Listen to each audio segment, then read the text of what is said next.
हाय नमस्तुभ्यं भक्तों, स्वागत है आप सबका आपके अपने YouTube चैनल नमामि शिवजी में। भगवान भोलेनाथ की कृपा हम सब पर सदैव बनी रहे। भक्तों, आज के वीडियो में हम जानेंगे चैत्र मास में पड़ने वाले पहले प्रदोष व्रत के बारे में। चैत्र मास का पहला प्रदोष व्रत किस दिन रखा जाएगा? हमारे सनातन धर्म में प्रदोष व्रत का विशेष महत्व बताया गया है। भक्तों, वीडियो में सब जानेंगे पूजा विधि, प्रदोष काल का सही समय, व्रत कथा। वीडियो में आगे बढ़ने से पहले पूरे भक्तिभाव के साथ महादेव का जयकारा लगाएं। कमेंट बॉक्स में हर हर महादेव, जय श्री कृष्णा अवश्य लिखें। चैनल पर पहली बार विजिट हुए, पहली बार मेरी आवाज़ सुन रहे तो चैनल को सब्सक्राइब करके बेल आइकन अवश्य दबाएं। इससे हमारे वीडियो की नोटिफिकेशन आप तक पहुंचती रहे और आपको नई नई जानकारी मिलती रहे। भक्तों, प्रत्येक माह के शुक्ल पक्ष और कृष्ण पक्ष की त्रयोदशी तिथि को प्रदोष व्रत रखा जाता है। यह व्रत देवों के देव महादेव को समर्पित होता है। इस दिन देवों के देव महादेव की पूजा उपासना प्रदोष काल के समय यानी शाम के समय करने का विशेष महत्व होता है।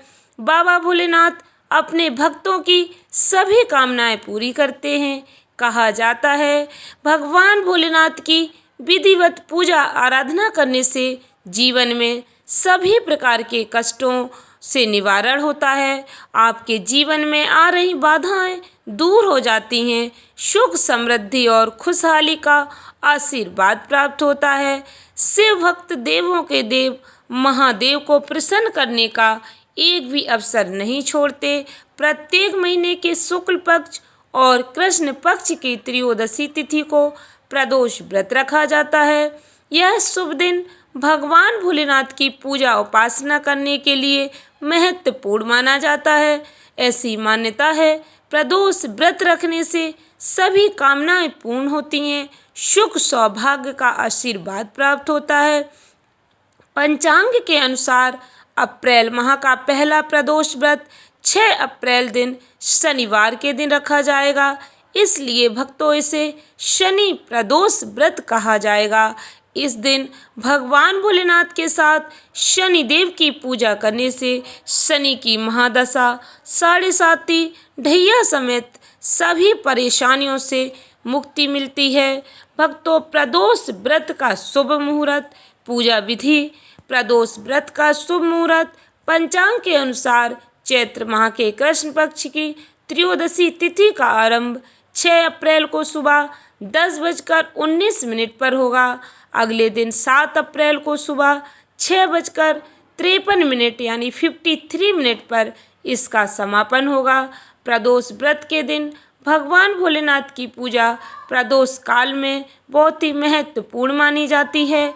प्रदोष व्रत में भक्तों उदया तिथि नहीं मान्य होती। प्रदोष व्रत में प्रदोष काल का विशेष महत्व होता है।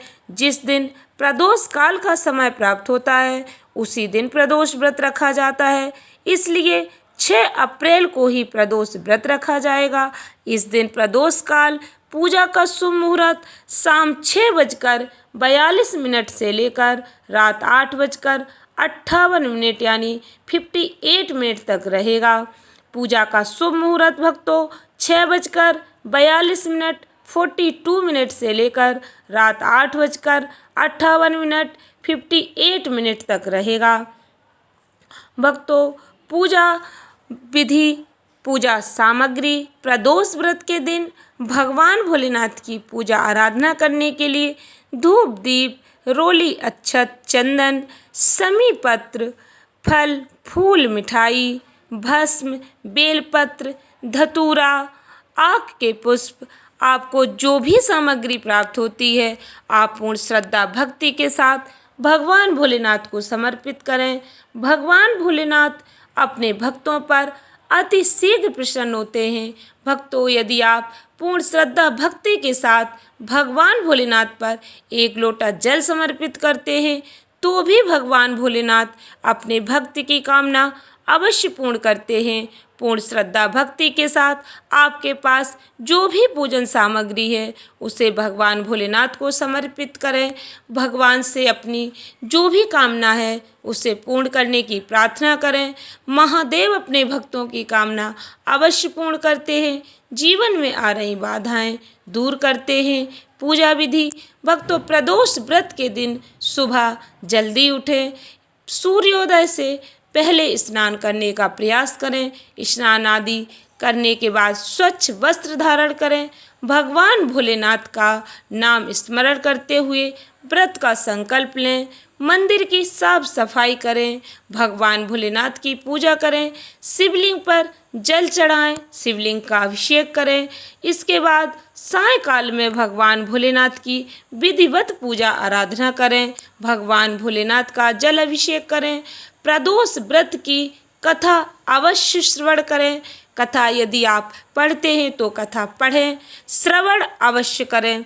भक्तों, कथा श्रवण का विशेष महत्व होता है। भले आप व्रत ना रखें किंतु कथा श्रवण अवश्य करें। कथा श्रवण करने से शुभ फलों की प्राप्ति होती है।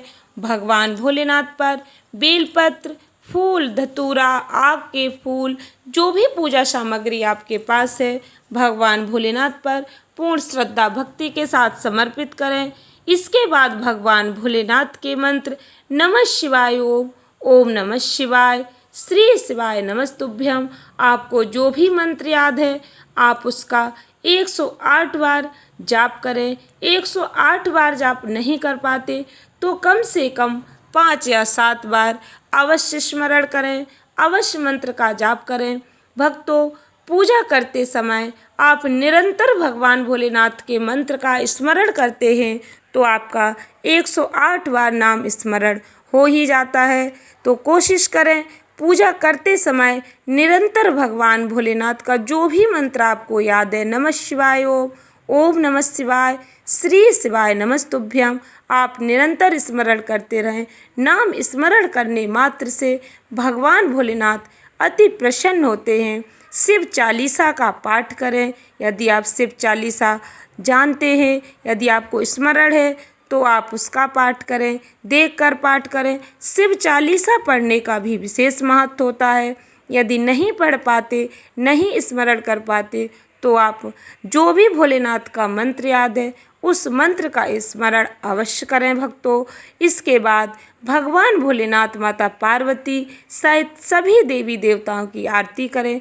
जो भी आप मंदिर में पूजा करने जाते, मंदिर में जो भी देवी देवता हैं सभी की पूजा आरती करें। भक्तों, पूर्ण श्रद्धा भक्ति के साथ भगवान भोलेनाथ की पूजा आराधना करने से भक्तों को अति शीघ्र फल की प्राप्ति होती है। व्रत कथा अवश्य सुने, शनि प्रदोष व्रत कथा।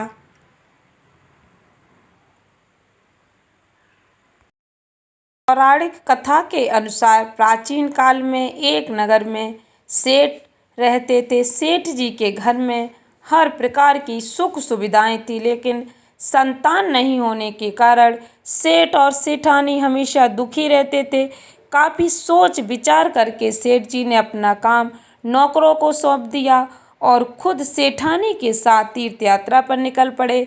अपने नगर से बाहर निकलने पर उन्हें एक साधु मिले जो ध्यान मग्न बैठे थे। सेठ जी ने सोचा क्यों न साधु से आशीर्वाद लेकर आगे की यात्रा की जाए। सेठ और सेठानी साधु के निकट बैठ गए। साधु ने जब आंखें खोली तो उन्हें ज्ञात हुआ कि सेठ और सेठानी काफ़ी समय से आशीर्वाद की प्रतीक्षा में बैठे हैं। साधु ने सेठ और सेठानी से कहा, मैं तुम्हारा दुख जानता हूँ, तुम शनि प्रदोष व्रत करो, इससे तुम्हें संतान सुख प्राप्त होगा। साधु ने सेठ सेठानी को प्रदोष व्रत की विधि बताई और भगवान भोलेनाथ की निम्न वंदना बताई। हे रुद्रदेव शिव नमस्कार, शिव शंकर जग गुरु नमस्कार, हे नीलकंठ सुर नमस्कार, शशि मौली चंद्र सुख नमस्कार, हे उमाकांत सुधि नमस्कार, उग्रत रूप मन नमस्कार, ईशान ईश प्रभु नमस्कार, विश्वेश्वर प्रभु शिव नमस्कार। दोनों साधु से आशीर्वाद लेकर तीर्थ यात्रा के लिए आगे चल पड़े। तीर्थ यात्रा से लौटने के बाद सेठ और सेठानी ने मिलकर शनि प्रदोष व्रत किया। जो गुरु ने उन्हें भगवान भोलेनाथ की जो वंदना बताई थी, उस वंदना को उन्होंने किया और शनि प्रदोष व्रत किया, जिसके प्रभाव से उनके घर एक सुंदर पुत्र का जन्म हुआ और खुशियों से उनका जीवन भर गया। भक्तों, जो भक्त पूर्ण श्रद्धा भक्ति के साथ शनि प्रदोष व्रत करते हैं, उन्हें संतान सुख प्राप्त होता है, संतान पर आ रही बाधाएं दूर होती हैं। आशा करती हूँ वीडियो अच्छी लगी होगी, उपयोगी लगी हो तो वीडियो को लाइक शेयर अवश्य करें। धन्यवाद भक्तों। श्री शिवाय। नमस्ते।